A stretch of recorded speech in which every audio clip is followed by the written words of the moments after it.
Thank you so much. Thank you so much for this morning and for this invitation. I just love to be here. I've been in the previous presentations, and it's a really hard, level to compete against. But I'm gonna try to do my best. So first of all, I wanna tell you guys and confess you something. I am not a tech person. I am a marketing business strategist. I've been working the past 7 years with independent news organizations all over the world: Brazil, India, South Africa, France, Latin America, and here in the United States, where I'm based. I'm based in Los Angeles. I'm a Mexican American, so you're going to forgive my Sofia Vergara accent, hopefully. Um, but um, but what I'm coming from is I've been in the three sides of the business. I've been in an agency, I've been in a client, and I've been in media. So my perspectives comes from an integrated view. And my main concern basically is to make sure that your dreams can come through. And what I mean with dreams, let's dive in.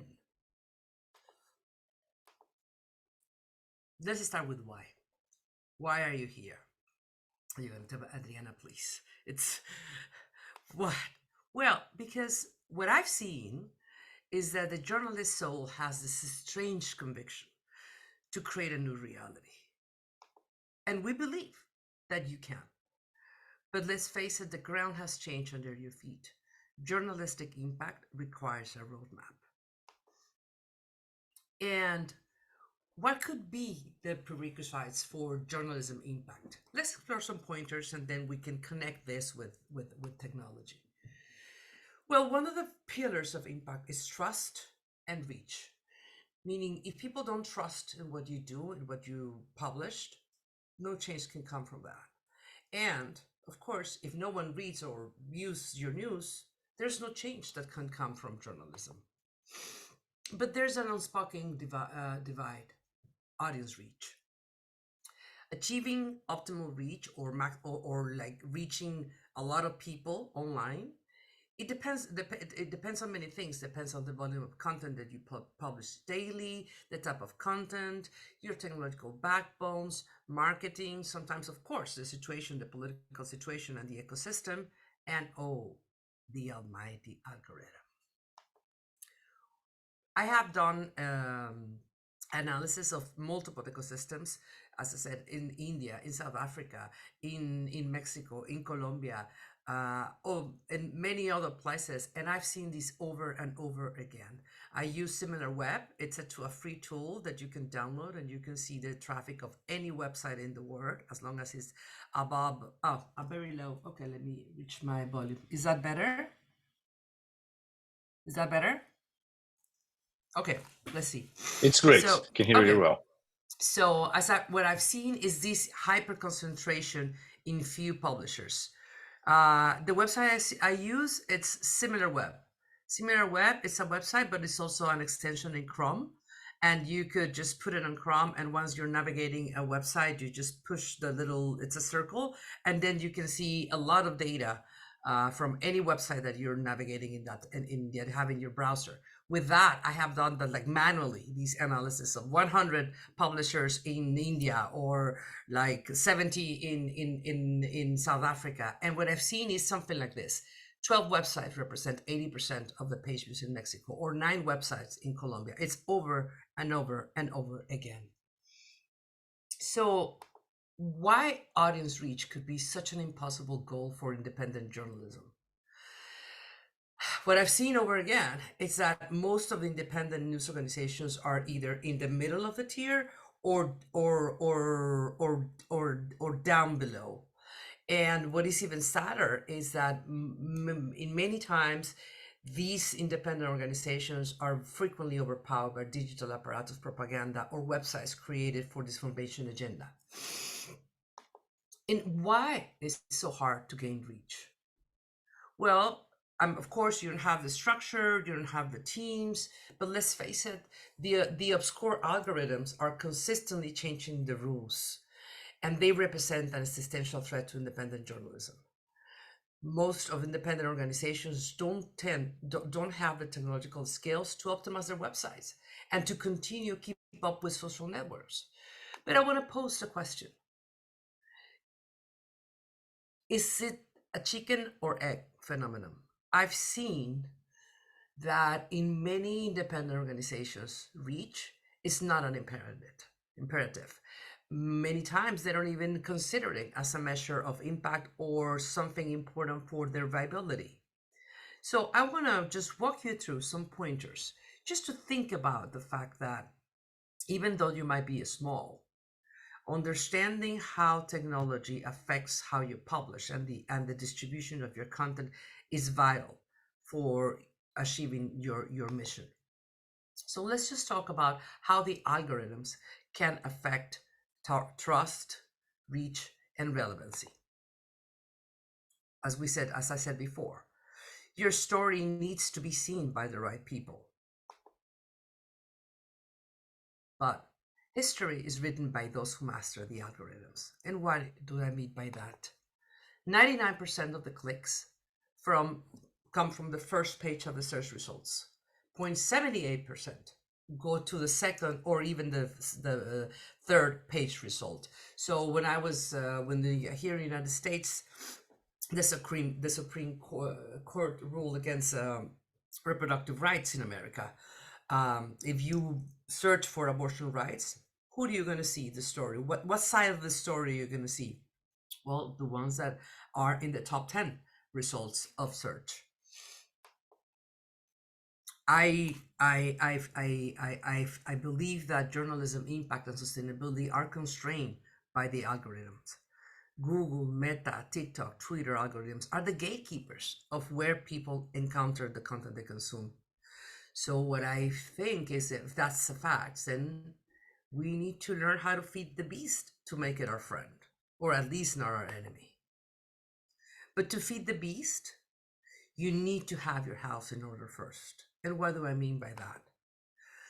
The news media business has many building blocks, and sadly, most of the time, what I've seen is that most independent organizations just have a laser focus on content, quality journalism, but they don't consider as important the other pillars of the house: technological backbones, sales of revenue, brand, their business management, and the quality of their leadership. Today, we're going to dive in some concepts. So we all hear this many times: content is king. Is it a myth or is it a make-believe fact? Because where we are now is the digital media business is an industry of technology and numbers. And I know that many journalists kind of are shy away numbers, but this is the environment in which you operate. If Google doesn't see your website, no one else will find it unless they type your domain address. Because Google uses these crawlers called the spiders to find websites all over the world. And if these little spiders don't see your website, you won't appear in search results. And this is a real case that I worked for actually a legacy company, a legacy media company. 20 years of history. It was the most prominent newspaper in a state in Mexico. 20 years of journalism, and 70% of those years were not visible for the Google crawlers. Could you imagine all your database of history and it was nowhere to be seen? So fatal errors, SEO errors, and we're going to dive a little bit more on SEO, can harm your media viability and your impact. Another topic: news in social media, to be or not to be. If you survey people worldwide, they're going to tell you that where to see the news in its social media. But when we dive in Facebook's information, Facebook transparency report from last year, they said that only 0.6% of all feeds the content views are news domains. On the other side, when similar web publishes studies of traffic and behavior, and one of the studies of last year keeps coming again and again, the main source of traffic for a website, it's a news summarization from the big ones, is their name, their domain, the direct traffic. And social media, it's 3.9% worldwide. Of course, this is for top websites. I know that this changes per region and per country and per brand, but these are like global trends. Global trends are that although that people say that they found the news in social media, only 31% say that they do in Facebook, in YouTube, 22%, or in Twitter. And that these are two different studies and they confirm kind of the same. That doesn't mean that you don't have to be in social media. What I mean is that the relationship status with the news media and social media platforms, well, it's complicated. Um, I was doing one study in one of the countries that I worked, and a creator with 3 million viewers per month on Instagram lost them overnight by a change of the algorithm with no explanations. So we know that the relationship with news and social media platforms is getting more complicated. So by telling you this means that you have to learn how they work. You have to understand the algorithms to at least, as I said, make it your, if not your friend, not your enemy. So let's dive a little bit more on digital publishing technology. And I put these acronyms on purpose because I understand that when we're talking about technology, we go like, oh my God, these key people, they always come with these weird, obscure names. It's just to begin to talk with them, it's like talking to a different language. But these are just one of the few main aspects of digital publishing.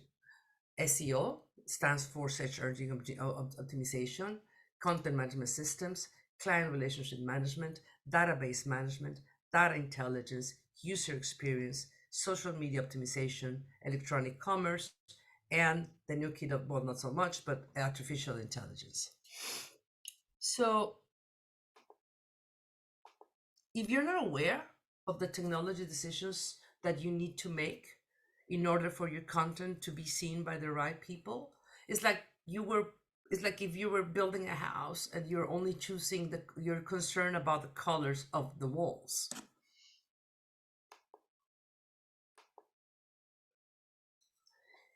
This could be overwhelming, but I think that at least there are 9 areas of your technology backbone that it would be wise to put attention on. Your web design that could maximize engagement and optimize the content journey, your content management system, the search engine optimization strategy and implementation, the client relationship management, if you having especially if you're doing audience revenue like memberships or subscriptions, web analytics, social analytics that are different beasts on their own, ad serving and programmatic, database security and administration, and video optimizations. So I'm going to give you some highlights in these areas. SEO. And maybe I'm diving a little bit more in SEO because this is one of my expertise. It's something that I've been working a lot with many clients in many areas. And I really believe that SEO is an indispensable language for sustainable digital journalism and for any marketeer that is looking to build a strong brand in the digital age. Why I believe that? Because as search engine optimization has an effect on the way that people discover content, because we've seen new content habits and business models. Most of the common sources of revenue for news organization depends on having a healthy own digital property and a brand, not only on distributing your content on social media. And as we see before,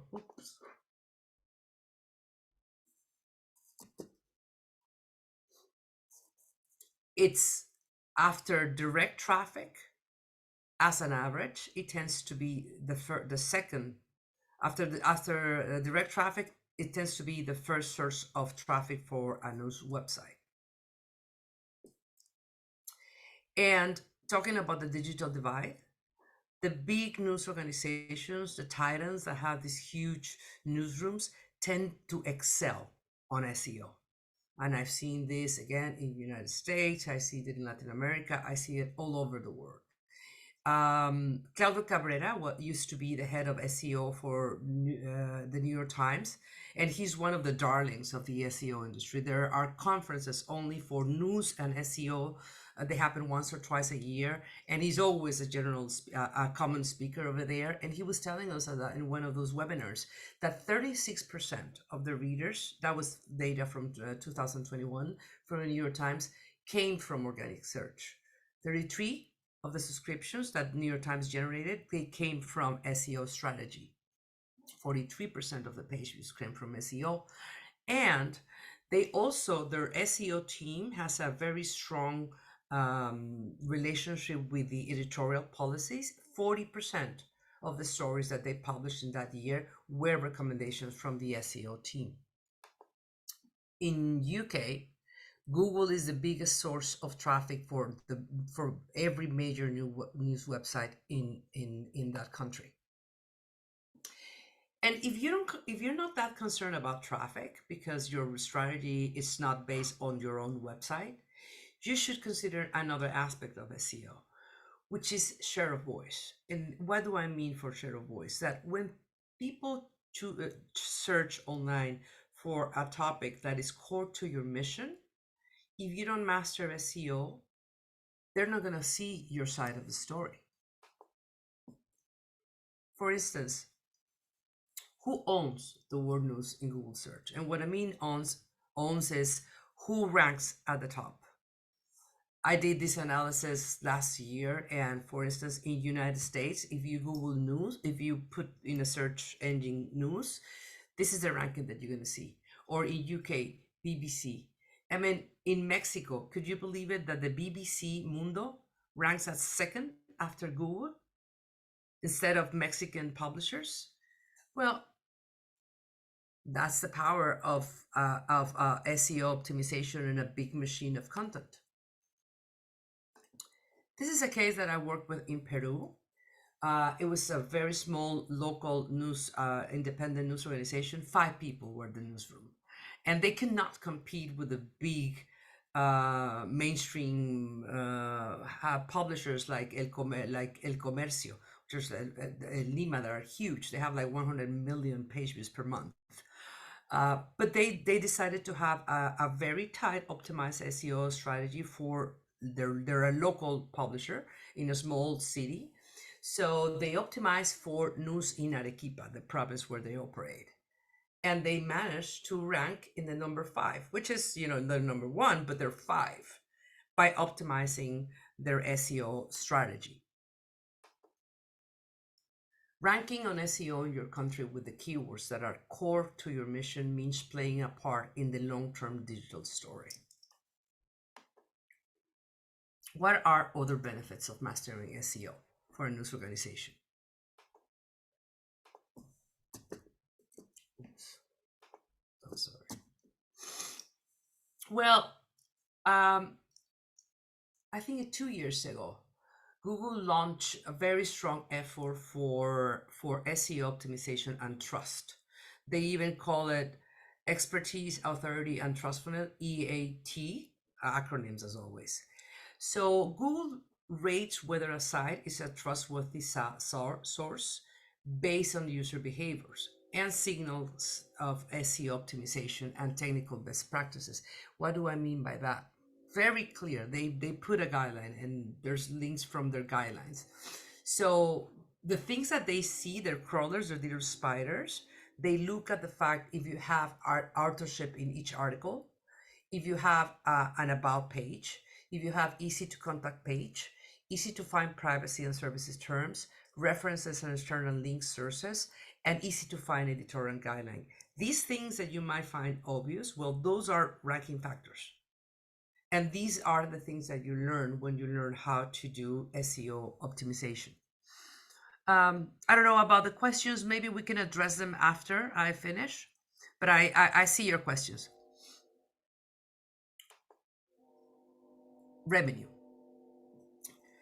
If you follow SEO optimization guidelines, most likely you're going to improve your engagement in your website, because SEO signals, they favor content readability, page interlinking, enriched content, which means more multimedia content, download time optimization, and search intention optimization. The other aspect that SEO has an effect on, it's user experience.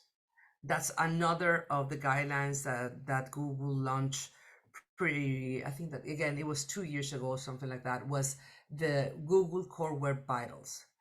They are standards that your website has to comply with regarding mostly performance, time of download, interactivity, and visual stability. And if we're talking about revenue, if you have a branded content source of revenue as part of your diversification, if you produce content for advertisers, in many countries, many advertisers do not master SEO. So if you're good at understanding what the users or consumers of those brands might be searching for, then the proposals that you're going to put on the table, the content that you're going to develop for your clients, it's going to actually deliver better results. So that would increase your potential revenue from advertisers. To wrap this up, SEO has implication in content and the US experience as the users have in your website. Ultimately, this would have an effect on the way journalism is being published. Just to keep in mind, three specific ways in which SEO optimizations has an effect on the way that digital journalism is being published: readability, expertise, authority, and reputation, search result page snippets. So the fact that SEO favors snackable, scannable content UX, interlinks, your strategy of interlinking and backlinking, the fact if you comply with core web vitals, the structured content, it's a standard for HTML code, the content longevity, reposting and recycle, and if you can appear in Google Discovery and Google News. So let's talk now about it's just a little over, social media. So some things that could make the best of your social media effort. I'm going to give you a sad truth. Your organic reach might keep diminish or stall, particularly in Meta. You might need to allocate marketing budgets to really reach the people that you want to reach on social media at some point. Twitter is a space for journalists, politicians, and trolls. I'm not saying that it's not important. Absolutely, it's important. It's part of the strategy. But it's a different type of bubble where certain people, are. Facebook and Instagram. If you use Facebook and Instagram ads, better use it with a marketing mindset. You should. My best recommendation is to really use the tools for targeting that Facebook has, so you can pixel your website, create custom audiences, and most of all, gather information from the efforts. That's actually the presentation that you told us in the last week. Use your marketing efforts with the intelligence mindset. Short video is the most consumed format in social media these days. And sadly, be prepared to lose it all. The algorithms can change at any time. So that's why, even though that you need to use social media to reach your audience, don't forget that if you don't have a strong website or your own newsletter distribution, you are at risk of lose that organic reach at any moment.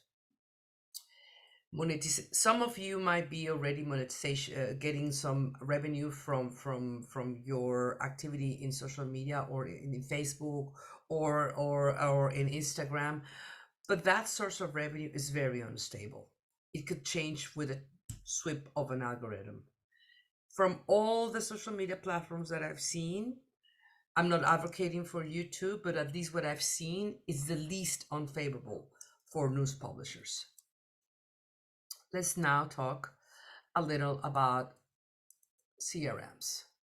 And the reason why I talk about CRMs is because these are, it's so frequently not taking, with the importance that it has.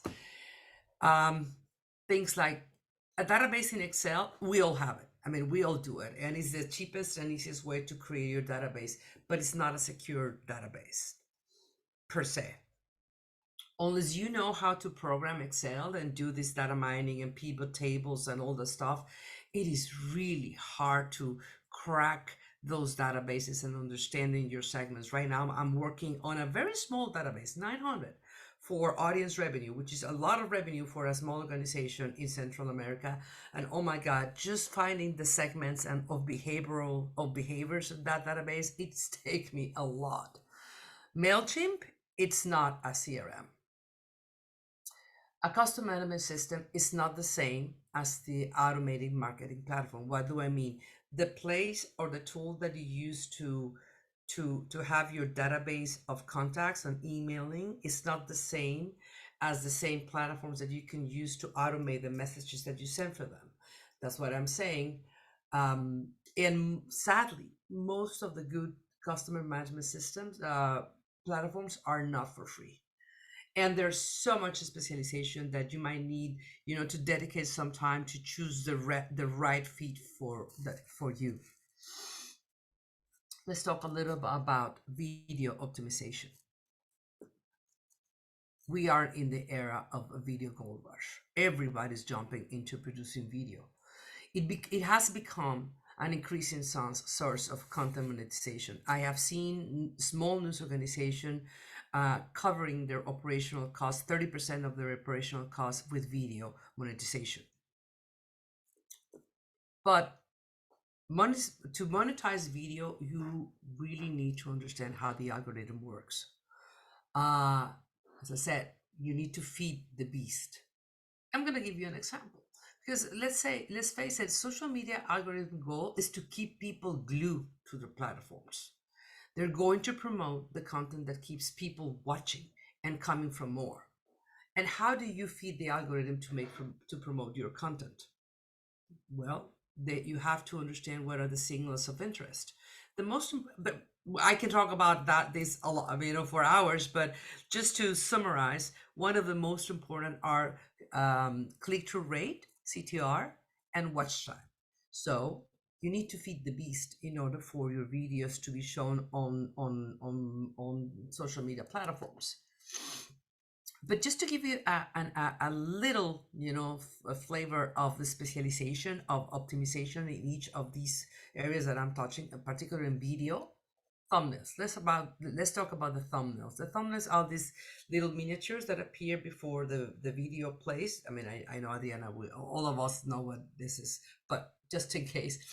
So thumbnails make people click and keep watching. They trigger the curiosity. I'm doing a presentation on best practices for a client on thumbnails, and I run into this. They're so specialized that now they are promoting. There's these people, a thumbnail artist, a web designer that only does thumbnails, and now they're promoting master classes. So how can you make $300 a day as a thumbnail artist? Imagine the level of specialization that this takes.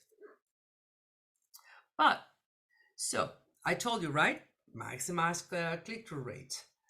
But if you create a thumbnail with image that misleads users, and therefore once they click, they stop watching because you just clickbait them, YouTube algorithm will punish your channel, which means don't rattle the beast. You need to learn how those optimizations happen. You need to learn what are the right signals and how to really read your analytics.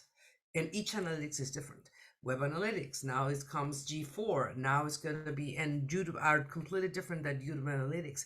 It takes time, it takes dedication, it takes self-learning to understand how to read each of the algorithms and the analytics of each of the platforms. And last but not least, artificial intelligence. Is AI going to take our jobs? Well, I was afraid of it. Maybe, a better AI is going to be a better consultant than I. So I asked, is ChatGPT destroy SEO? And it just came with the answer. It just told me how to use artificial intelligence to better optimize for SEO. At the end of the day, I think we have to face it. AI is already here and it would shake our industry. It could be a force of good or a force of evil, but make no mistake, it will be part of our daily professional lives. So just to summarize and go jump into questions, I know that this is a lot and we can have sessions just for each of these aspects of technology, but my main message to you is make technology core to the fulfillment of your journalistic mission. Don't just have a intern taking care of your website. Make it a part of your core organizational structure. Befriend the beast. And that's it.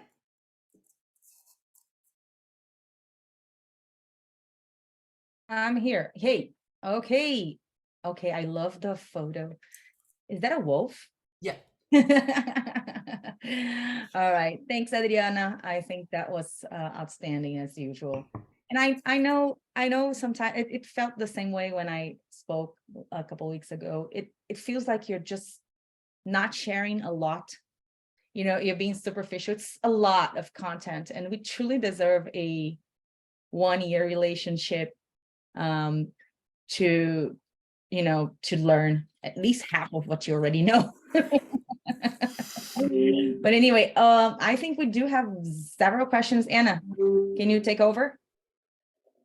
Yes, absolutely. Everybody, please post your questions in the chat. I have a handful of questions written down that have accumulated throughout the presentation. So I'll just start with those. And then for everybody else who has other questions that they've been saving up, please just send those in the chat. And again, no need to put your emails in the chat. I'll post my email and you can email me. So we'll just do it that way, not to clog up the chat. Okay, so I'll start with Sania Shah from Nepal has a question regarding mastering SEO when you're working with a local or regional language. So maybe Adriana, you could share sort of how the language breakdown works when you're trying to make the algorithm work in your favor. So Yeah.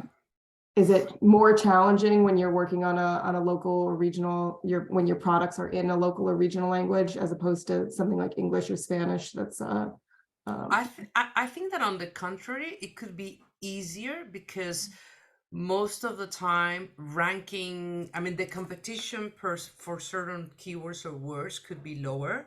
And let's say the principles are universal and apply universally, like the optimization of speed, for instance. One thing that I can give you, if you want to take away technological things that you should look at to optimize SEO, make sure that your website downloads pretty fast. That will be one. That's universal. Universal for signals of trust. Make sure that you have your site as another technological and for trust, your sitemap. That's a technological plugin. That's something that should be there. For trust, make sure that you have your about page, your editorial policies, your contact information. So there are a lot of principles, or your structure, or interlinking between related articles or post articles. So the principles apply. Now the tools for SEO keyword finding are, yeah, I mean, I use a professional SEO optimization tool. It's RFs, but in the workshop that I give about SEO, I also share a lot of free tools, and many of them are in many languages. um Arabic is covered, Chinese is covered, so there are many that are covered. But in the professional SEO tools, I use RF, and it has like 70 languages, so it works. for me to help and mentor in non-Spanish or Portuguese, or I mentor a publisher in Europe, and they were publishing in 6 different languages, and we still figure it out. So yes, it could be done. Awesome. I saw another question from Matea. That I pronounced your name right. How should tiny newsrooms consisting of a handful of journalists and no dedicated SEO personnel accommodate the existing digital field? So what are the sort of initial steps that these like small newsrooms can take to start becoming competitive in the field? I think that's the core question of today, because it starts by giving it an importance. Because what we've seen in all the studies, and many of the studies that organizations have been publishing about sustainability and viability, is that I think that maybe like 7 years ago, or I don't know, I can't recall, we found that, okay, these independent news organizations have put all their time and all resources on content. And when you see your organizational structure, they rarely had someone on charge of revenue. Thankfully, that is beginning to change. Now we're seeing more and more that, you have like maybe 80% of your staff, it's content, and maybe 20% it's revenue and administration or something like that, or legal or whatever. But now it's with technology. We see the same. Is that when we see studies, we see that they don't have anyone in house. Now, there's also another reality. Someone that knows how to do a website, I'm actually facing this right now with a client, it's that they hire an agency that they knew how to do websites, but they had no experience with publishing. With news publishing, it requires a set of skills. So what I would say is, first, make it a priority. Second, I think that with this presentation, I'm trying to just at least give you some pain points of which are the areas that you should put attention on. And if I would, summarize, I would tell you SEO and video optimization, at least. And then, of course, analytics. Those are like basics. And the other part, that this is part of our era. We need to learn how to learn. This is our mantra, and regardless in which discipline you are, you're a journalist, you're a scientist, you're whatever you are, you have to learn how to learn, and you have to dedicate time to it. I know that this doesn't answer the question, but this is at least the first step. It's a paradigm shift. Absolutely. And I'm also seeing a lot of questions about sort of the basic entry-level tools to use for SEO. So maybe you could, I know you mentioned the one from the first slide and a few that you've used throughout to sort of gather data. So maybe you could start, just list off a few of the most take the workshop that Elevate gives on SEO, and I'll show you a lot. But there's keywords everywhere. I don't know if I can write it. Keywords everywhere. That was one of the free tools. Adriana, yeah. I'm going to tell you guys that this is one of the reasons you should apply to become an Elevate participant, Elevate participation in the program, because you will have an entire workshop. Is it 5 days long, Adriana? It's 5 sessions. It was 5 sessions, and then there you go. So yeah, another reason to apply, people. Yeah, I cannot sugarcoat it. This is not easy. You have to dedicate the time. Imagine that someone tells you, how can I become a good journalist, without knowing how to write? It's the same. You have to dedicate the time, and you have to learn. Yes, there are tons of free blogs. In the training that I give, I share tons of materials, tons of checklists and guidelines, but it takes time. And just as I said in the previous, sorry, Adriana, to jump in again, guys, we truly need to understand for once and for good that there is no silver bullet. In financial sustainability, there is work, and there is asking for help, and it's an ever-ending process. There will never be a tool that's just do it all for you. No, not at all. Forget it. It's not going to be like that, right, Adriana? Yeah, and I want you to leave you with an optimistic tone, but I cannot avoid to tell you that you're in a very difficult business. you are, I mean, independent journalism in itself is a different, if it's a different type of and company, you know what I mean, to, because you have to take care of the quality of your product, which is your journalism and your mission, and most of the time you're challenged with very challenging environments. At least in the places that I've worked, there are political issues, there are censorships, there's a lot of things going on, there's information, and then you have to be sustainable and you have to master your technology. But that's the play field that you play. So better tell you the reality than tell you these sugar coated fairy tales that just because you are passionate you're gonna make it. That's not the case. Absolutely. I also saw an interesting question earlier in the, maybe a bit of a departure, but I saw an interesting question about how AI can factor into SEO. And this has been a conversation at ICFJ as well, as how to implement, how to integrate AI into our programs and things like that. So I'm interested to see if you have any insights on whether Yeah, there's a relationship there. I think that it's too early to tell, but it's definitely going to change it. I mean, the example that I put in the presentation was actually, it's like you actually asked ChatGPT, and it says, well, you can use it to find better keywords.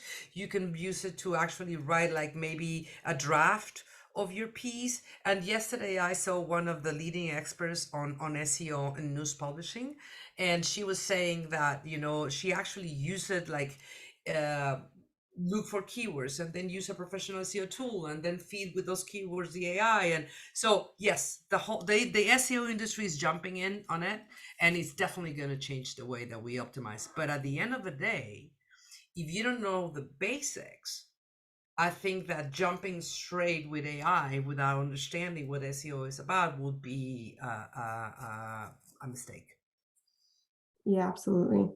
And do you think as well that sort of AI generated content outside of so there's the using AI for SEO purposes, but then also how SEO will sort of interact with AI generated content? Do you have Yes. any thoughts on that?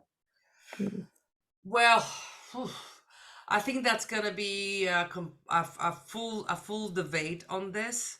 But no, I don't. All I can foresee is that this is gonna be really messy. Right. Okay, I'm looking through the questions again, making sure. Okay, there's one question that is kind of very tactical, which is this minimal word count. Okay, this has been changing a lot. And also it depends on, I mean, if the backbone and everything. In average, they say, all the experts on SEO, that longer content has a higher possibility to rank, but not because you do a 2000 character piece it's going to be SEO, check.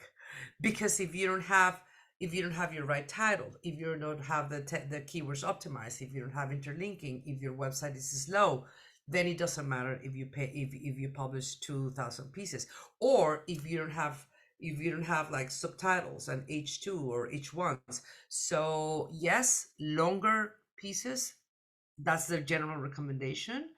But I've seen shorter pieces, very factual, like when you answer fact-based questions, very like, how do I do this? Or what are the 10 things? And they're really like condensed content that could rank even higher than longer pieces.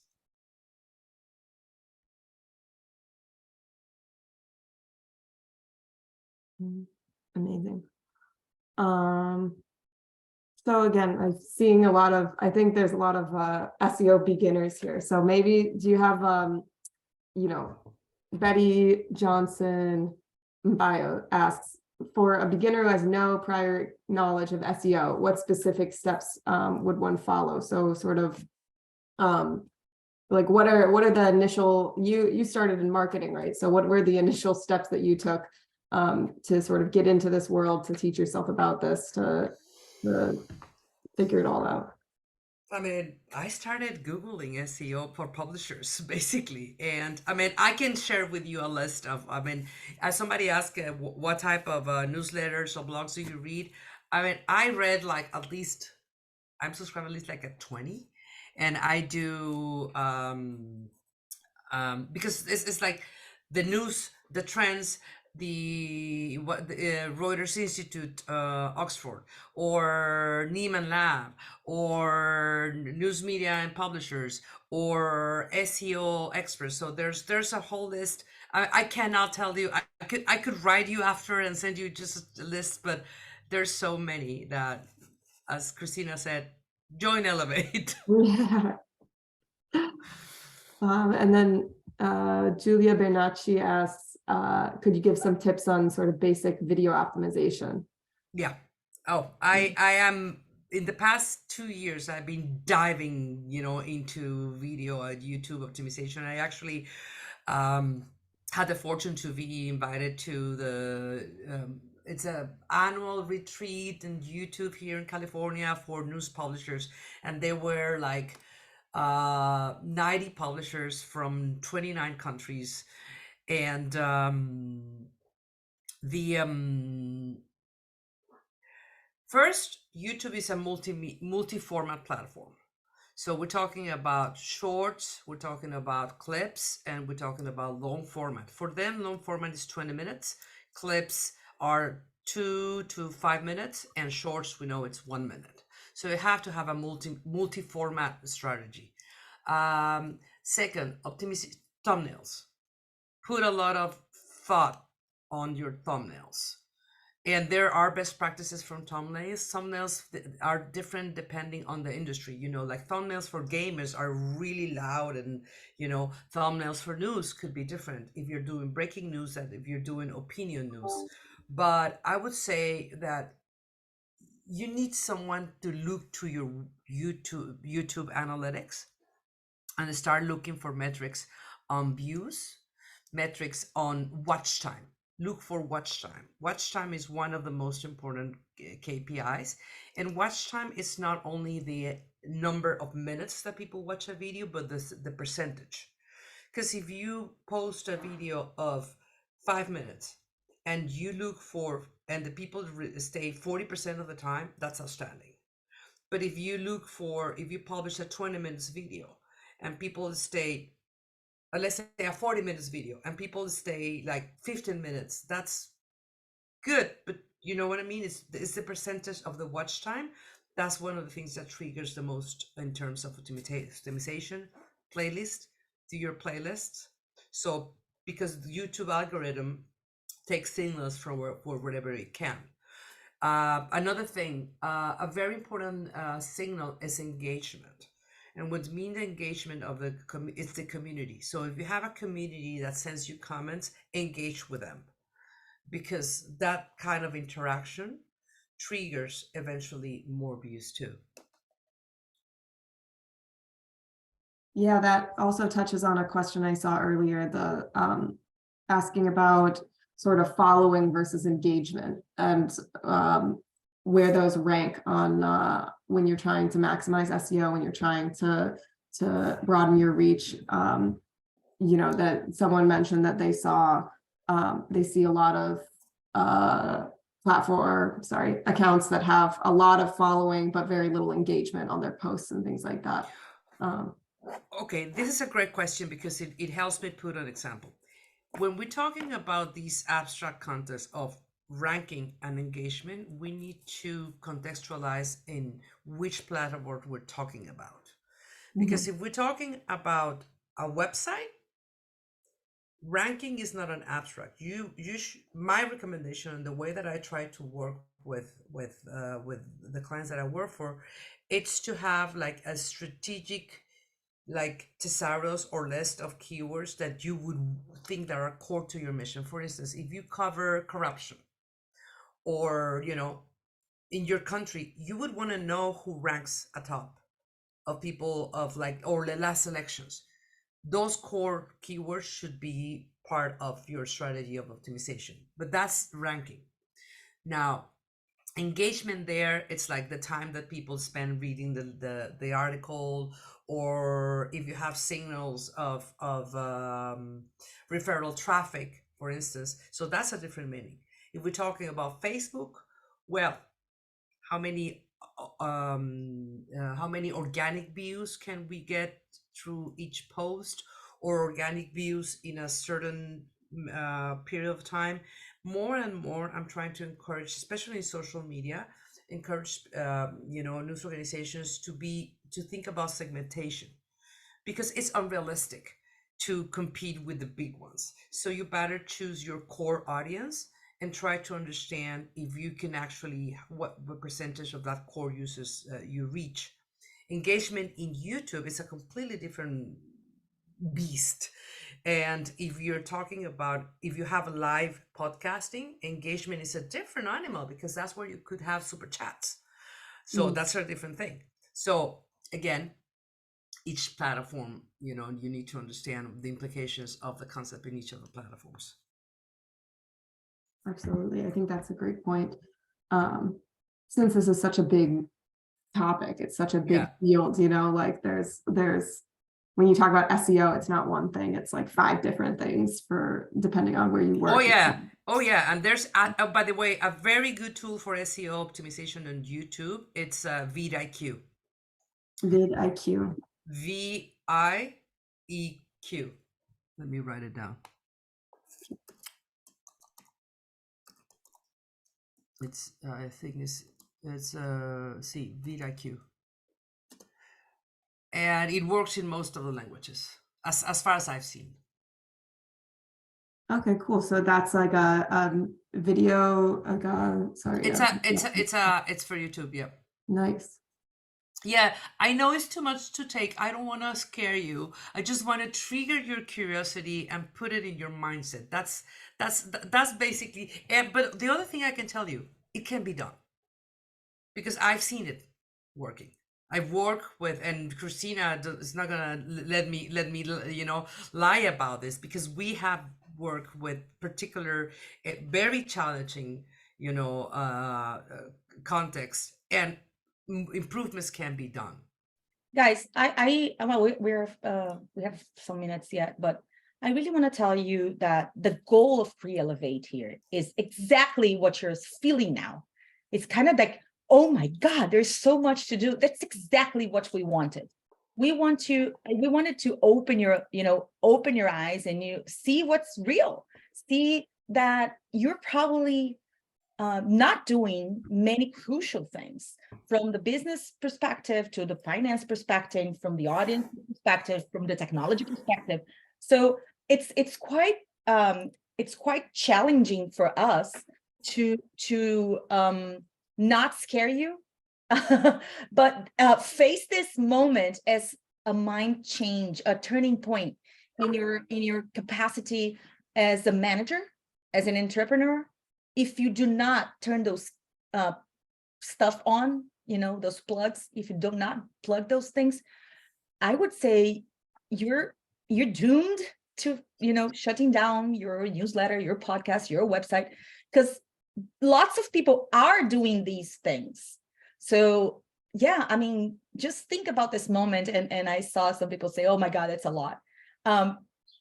It is a lot, but to run a business or a news organization is a lot. And I've been there. I'm telling, because I've been there and I know that. So that was the goal. Anna, more questions there?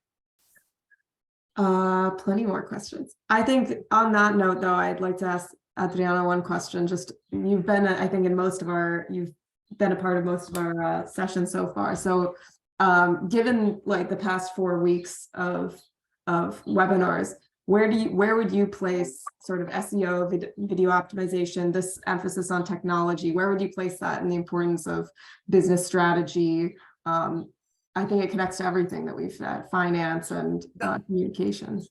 That was one of the reasons that I put that slide with the building blocks of the media business in itself, because I'm gonna give you an example. It's like, okay, you have a coffee shop, or you have a restaurant, a taco.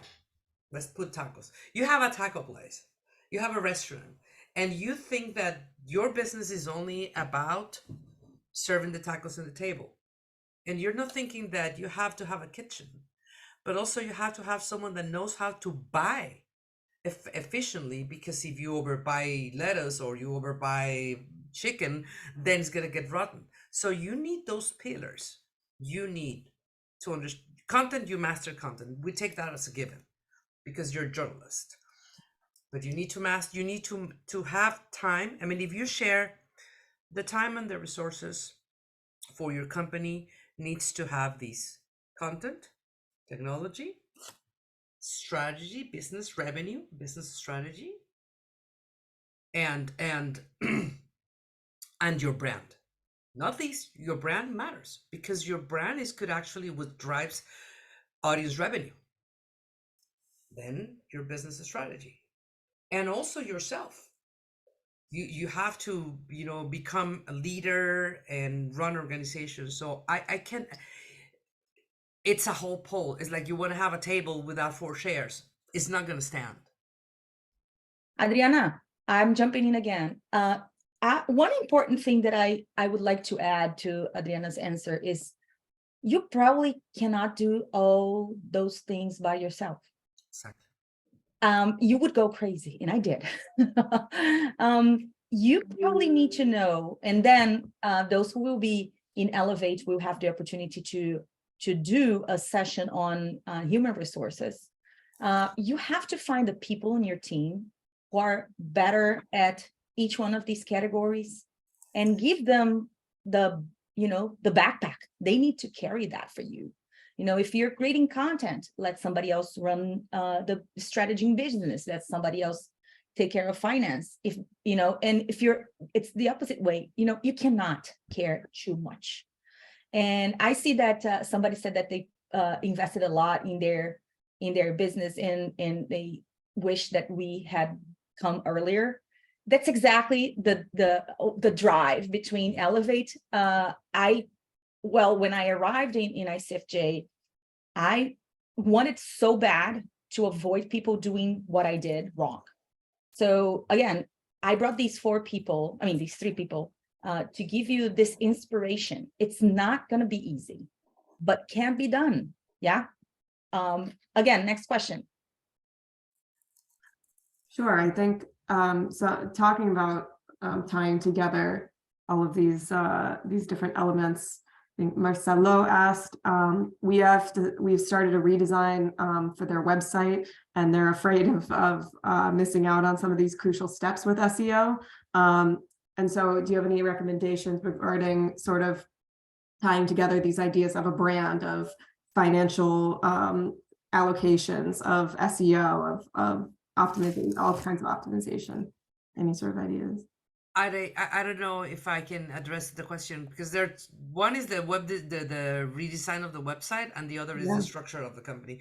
In the redesign of the website, okay, one thing that I would say is like, please make sure, if you're talking just about web design, right, and web, just make sure that you have the correct sitemap and the correct robot text dot text, because it's like I've seen as like so many times they spend so much time in just discussing the color palette and the size of this and the picture here and the picture there, and there's no sitemap.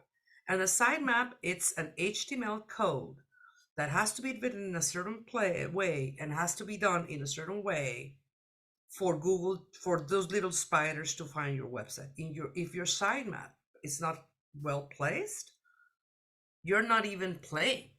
You're not even open the door. So that's like from the technological perspective. I don't know the other part of the question. I'm sorry, I lost my train of thought. Yeah, no worries. It was just sort of putting the pieces together, thinking about how when you're doing something like a redesign, how you sort of put that all together with everything you have to think about with regard to your business. But I think you touched on everything. So. Okay. More questions.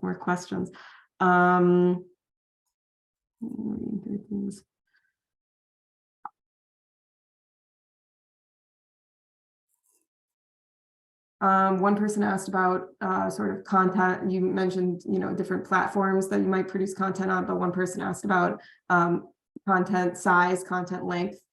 So working versus short form versus long form content, and different SEO strategies how you might differentiate your SEO strategies based on whether it's shorter or longer form content.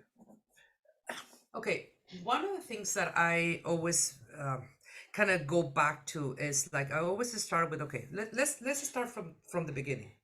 What is your journalistic mission? If your journalistic mission is to challenge the structures of power and change structures of power, that means that most likely you need to reach those structures of power, meaning you need to reach, you know, uh, politicians or company owners or whoever, you're talking about. Structural powers could be the school district, but you need to reach those. So if that's the case, most likely the meaning for you of reach, it's a targeted reach, a segmented reach. That doesn't mean that you don't want to reach the rest of the population, but that is core to your mission. So if that's the case, then your distribution strategy should be according to that. And one of the examples in this case would be, okay, then I would say newsletters will be very important for you. I would say in that case, Twitter might still be important for you. I don't know what Twitter is going to be, but you know what I mean. So all the means that and your website, of course. And in that case, like if you're doing the way that you're doing this challenging structures of power, it would be, for instance, you're covering judicial or legal matters. Well, most likely, yes, you're going to need longer forms of content, but not because it's long shouldn't be not readable or scannable or snackable. There's see, yeah, one thing that I would say, please never publish these 5 or 8 paragraphs with no spaces. Bullets are there for a reason, lists are there for a reason. So even if you're going to do this kind of content to according to your mission, challenge, structure, or power, you need to think wisely your distribution. If your mission, if your impact framework goes to reach people in a community because you want to inform them or educate them, well, in many countries, you're going to have to consider what's up.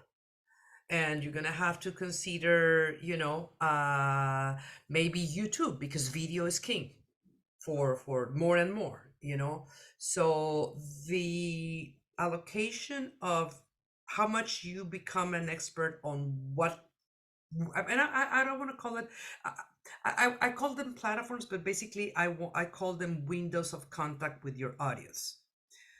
First, you have to define your core audience according to your journalistic mission and your business model, of course. And then dedicate, okay, if my mission is to educate, let's say if you're going to talk about educating people regarding, I don't know, climate, or be something more specific. I mean, actually, if you guys want to ask me questions more specific, I can jump with examples. But let's say that you're going to want to try to reach, of course, everyone wants to reach young people. Young people are not going to read your website. It's not going to be the main source, but your website would be the container of the most of your content or your long format content. I don't know if I'm making my sense clear. Yeah, it's distribution strategy. Yeah, actually, one thing I've been thinking lately is that, I mean, what it means being strategic in terms of achieving your mission, it's to put a hat as a marketer and think about distribution strategy. Because just because you publish doesn't mean that they're going to come.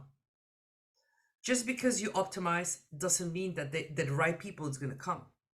So I would encourage first to start from the beginning. What is your mission? How are you going to change? What is your idea to change the world? Because that's what you're here, right? You want to change the world. You want to make the better place. How? And then what is your business model? How are you going to make money out of that? And then your distribution is strategy, your windows to contact the audience that you need to reach in order to change reality.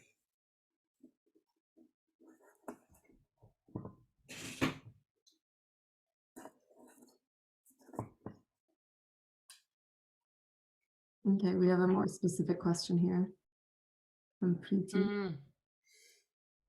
Oh, Substack and SEO. Hmm.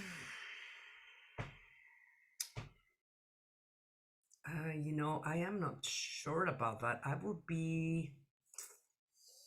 will have, those are the things I would have to dive a little bit later. Substack, I think it's a very good window for distribution, depending in which country you are and depending on your business model and your impact model. Regardless, I think your website, I mean, for instance, I am advising someone right now in South America, and their impact model, it's very citizen journalism oriented for small communities. For them, the combination of distribution channel actually includes real events, real meetings with school districts or neighbors associations. That's a very important part of the distribution channel. Now, so their website is not their front distribution window, but it is very important for them in their model to make it the kind of like the place where they show their impact, when they show their cases, because grants is a very important part of their source, and also because that builds credibility and trust in the long run, and because SEO, when people look for, they publish very good investigative research about gas stations polluting and something like that. So you want to make sure that in history wise, when someone looks about what happened with the collusion and the corruption of the local government and the permits for gas distribution, that they were there. So although that their website was not their front or their most important window, their strategy of publishing there, it's has to obey this kind of mindset. TikTok, yeah, TikTok is becoming something very important. I hate them, but Leonardo, what have you seen with TikTok? Right, it has to be part of it, right? Yeah, I mean, absolutely, especially if you're going after a younger audience. I think it definitely should be part of your strategy. There are a lot of open questions regarding monetization. I don't believe we're going to see significant revenue coming out of TikTok, at least not for now. But you know what's interesting about TikTok? When you talk with them about news, they don't seem to care that much. They don't want to position themselves as a news platform. They want to, stay away of that. But at the same time, a platform is not, what they're aiming to do, right? It's about what the users are going to do with it. Yeah. And all the news outlets are jumping in on TikTok, I mean, really, really heavily. And we're seeing, new examples every single week. So I strongly recommend you to start experimenting with it. Again, if you already have the resources to produce video, remember what we spoke about last week, right? If video is not your thing, I don't believe you should try to do it, right? But if it is your thing, I don't see any other platform that is growing so much as TikTok. So yeah. But I agree with Adriana. I think YouTube is really reliable as a source of audience and a source of revenue. So so I would say you need to invest on YouTube and TikTok. Sorry, that was too long. No. Thank you so much. And I don't want to sound like I was brainwashed by getting some merch by YouTube when I went to Santa Barbara, their headquarters. But I have to say, I was very impressed. The main message that they had to us, I mean, we were, like I said, we were publishers from India, from Japan, from Cambodia, from everywhere in the world. And they were there saying, we care for news. We believe that YouTube should be the window for news. We want to partner with you guys and we want to listen to you guys and yada, yada, yada, yada. So I think that at least from all that I've seen, they're the least evil in that sense. I'm not saying that they're not, but they're the least evil. And I've seen monetization. Now, talking about video production, I think it's almost inevitable that you're gonna have to jump in some sort of video for monetization purposes, for distribution purposes, and because the audience is there. Now, you have to do it very wisely and very efficiently. one of the things that I'm trying to help now, so one of the publishers, to set up the structure. And what I recommend, for instance, I'm going to give you an example of someone that I think that did very good in video. It was from Mexico, and it was in COVID time. A lot of people joined into video podcasting in COVID because there was nothing else to do. So this was a independent news organization that has been for like 8 years or such, and their website, yeah, 6-7 million views per month, which compared to the top tier, which is like 100 million or 80 million per views per month, is like, okay, yeah, but there's a second tier of independent news in Mexico that were around the 10 million. So they were good players there, and they were monetizing their website with programmatic, so, and do some branded content, so they were doing fine.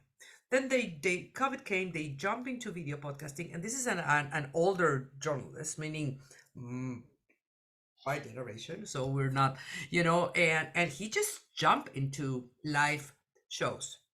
I think he had like a daily live show.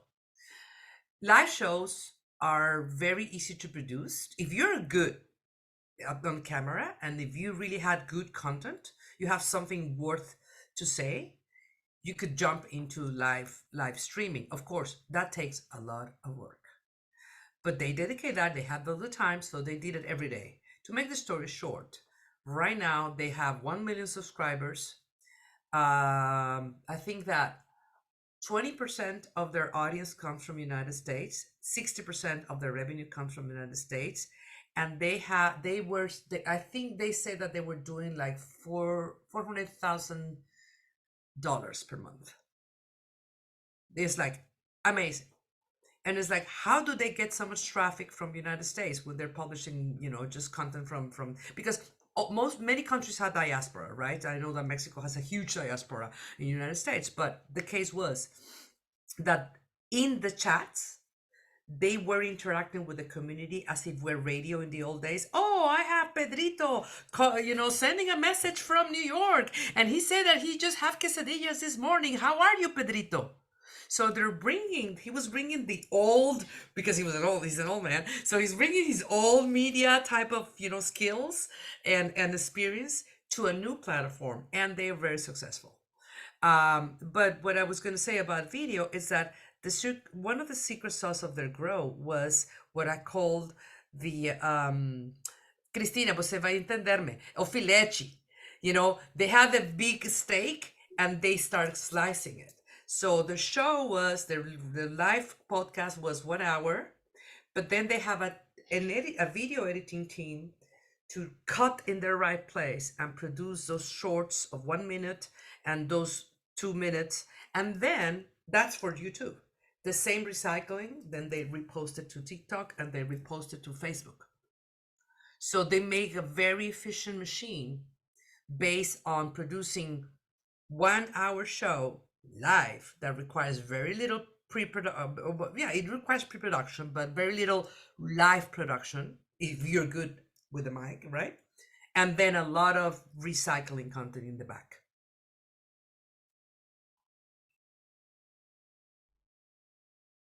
We also had a question sort of on the opposite end of distribution modes, a question about whether SEO can figure into people who are using apps like Telegram and WhatsApp and Signal as their distribution modes. Have you ever seen anything like that? People using SEO to sort of, I guess, filter people, like direct people towards their platforms on WhatsApp or Telegram? Well, so we have to think about the journey of your user, and let's go back again to these windows of contact. Mm-hmm. So let's put an example. You're covering. Give me an example of a topic to cover. Any. Environment, climate change. Climate change. Okay. So climate change. So you're writing a piece on pollution on, one of the cases in Europe, greenwashing. An excellent research on greenwashing and the way that oil companies are paying lobbyists and yada, yada, yada, yada. So why would you have Telegram and or Signal or WhatsApp?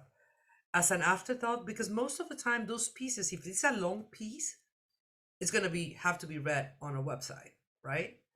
So maybe what you're doing is that you're capturing people in your website, and once you have it in your website, you're saying, well, you want to keep ahead, and I'm gonna be part of our free membership, whatever, and be part of our signal.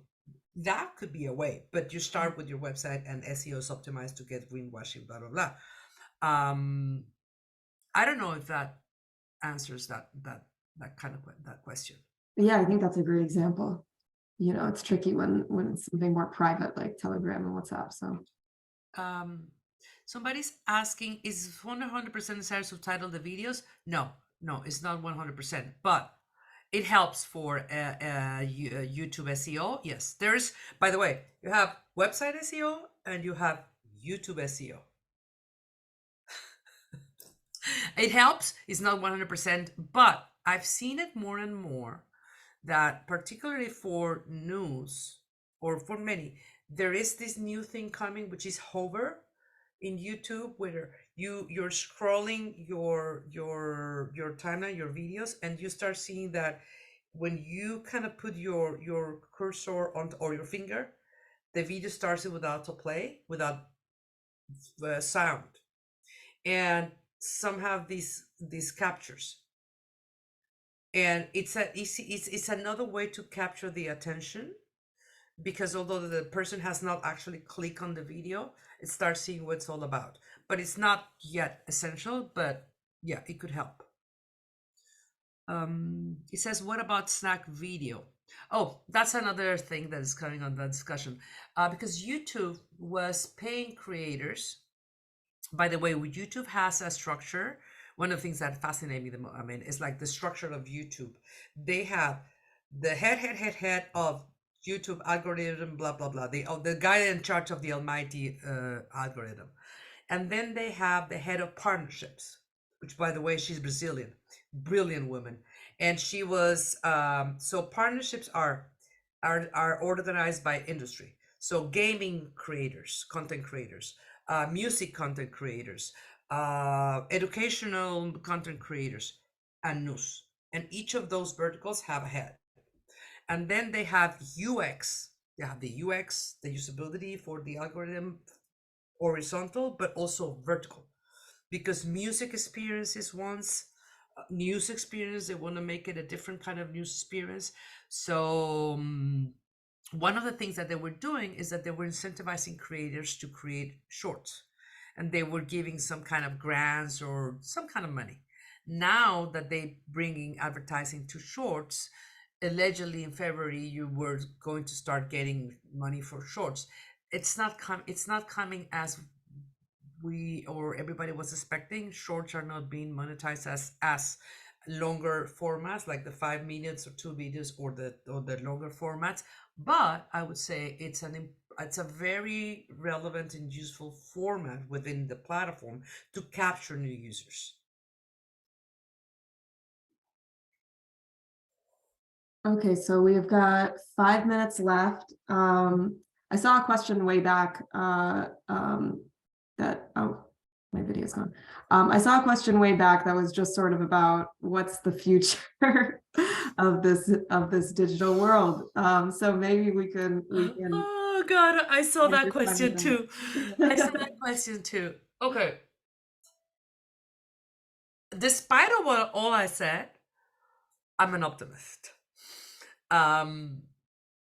I believe that we're getting smarter. I mean, I don't know, guys, but and here in America, we're going through a very troublesome time, and the perspectives is like, oh my God, this is. Ugh. But on the other hand, I see younger people way more awake, informed, eager to learn, eager to understand. You cannot fool them that easily. I think that if you have quality content, if you have a strong brand, if you're really fulfilling your mission and you are serving a community, there is a strong future. There is a bright future for you. I don't know if that answered the questions. Absolutely. Thank you so much, Adriana. It's been a pleasure. I know that this can be a little bit technical for a lot of people, but I think that you gave a great sort of entryway into understanding why this is so important, and sort of the initial steps that you can take, that anyone can take just by using sort of open source tools and things like that. So thank you very, very, very much. Yeah. So everybody, our applications for Elevate for our next stage, the school stage, where we'll dig even further into these same topics, those open on April 4th and will be open for 2 weeks, I think until the 16th, if I'm not mistaken. And those will be sent out to you repeatedly. You definitely won't miss, we won't miss it when we open our applications. So everyone be aware of those. So April 4th, that's the big day. And yeah, thank you all very much for coming to all of our pre-Elevate sessions. I'll turn it over to Chris if she has anything to say to you all. Yeah, I just want to thank Adriana again. I mean, I always hear you and I feel like, oh my God, I wish I had time to learn all that. But I just want to emphasize that this being very important, not only for you guys who have watched these presentations, but also for us to understand what your needs are based on your questions, your comments, and to have a better Elevate program to offer further on. I want to highlight what Anna just said. We will be launching the applications for the full program next week. Stay tuned. Those who have participated in at least 2 sessions out of the 4 we offered will receive an email on the email address that you signed to come here to Zoom. So take a look at that. In the email, we will be clear regarding the eligibility criteria. The form will be available. Don't hate us. The form is very long and complicated. We want the best. We have 30 spots, up to 30 spots, and we want to do global programs. So we want to be diverse. We want to be, in different areas, in different formats, in different audiences. And the idea is to build a group that is as interesting as the group of 2022 was. I invite you all to take a quick look at the impact page that we have in our website. You will read what we've done with the last 17 participants of Elevate. So you can take you can feel a bit of what kind of content we will be helping you launch. And I think that's it. It's 1 minute to go. Again, just want to say thank you so much.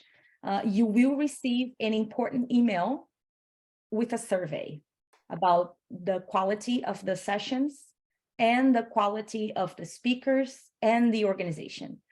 We really want to know if this was helpful, if you are taking or learn any lessons at all. Please, please, please, I cannot emphasize enough. It's super important for us. So please just stay tuned and answer that very short email. All right. I see that Anna pasted in the chat again, the YouTube channel where we are hosting all those sessions. You can share that, you can share with your organizations, with other managers that are around you. So please use it. Go back to it as many times as you can. Tweet about it, post about it, do all the social media about it. So yeah, and we're here to support you. And from next week on, we will be probably no more than 30. So Adriana, any last? Just thank you so much. And I wish I can share more things, but let's see you soon in Elevate. Leo, any last? Just want to thank you all for the participation, the amazing questions. I always learn a lot with those interactions. So I wish you all the best, and please enroll to the program. It's fantastic. All right. Okay, this is 10:30 EST. We are officially done with pre-Elevate. Thank you, everybody. Bye-bye. See you next week. And see you all. bye-bye.